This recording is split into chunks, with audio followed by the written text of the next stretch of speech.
Au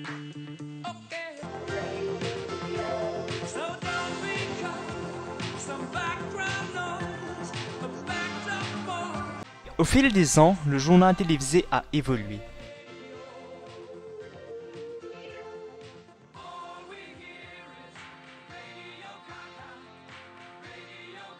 Nous avons commencé par les nouvelles de la télévision noir et blanc, à aujourd'hui la diffusion en HD.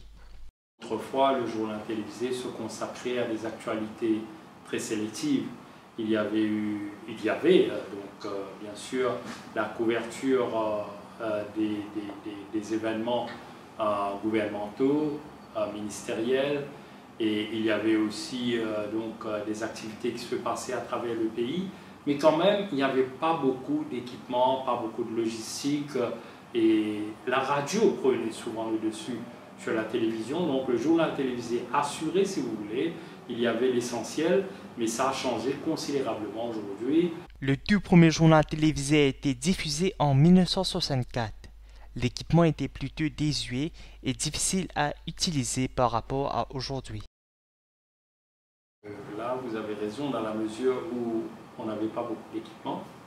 Mais encore une fois, c'était l'opportunité pour faire l'acquisition d'équipements dédiés à la couverture sportive.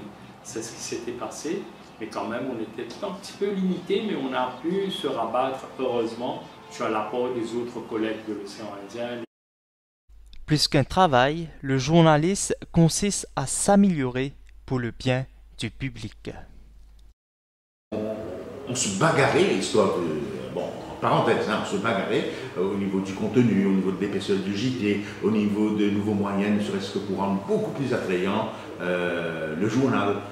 Et c'est l'audience qui gagne, et c'est le JT qui gagne, et c'est l'NBC qui gagne. Et c'est pour ça que nous travaillons. Nous connaissons aujourd'hui une nouvelle ère, l'ère du journal télévisé numérique. Satisfaire le public. Aujourd'hui, tout est numérique, tout est numérisé, donc les équipements sont très différents, la manière de travailler est différente parce que nous avons des caméras numériques, nous avons des bancs de montage numériques, nous avons tout ce qui est diffusion numérique, donc les méthodes de travail ont beaucoup évolué.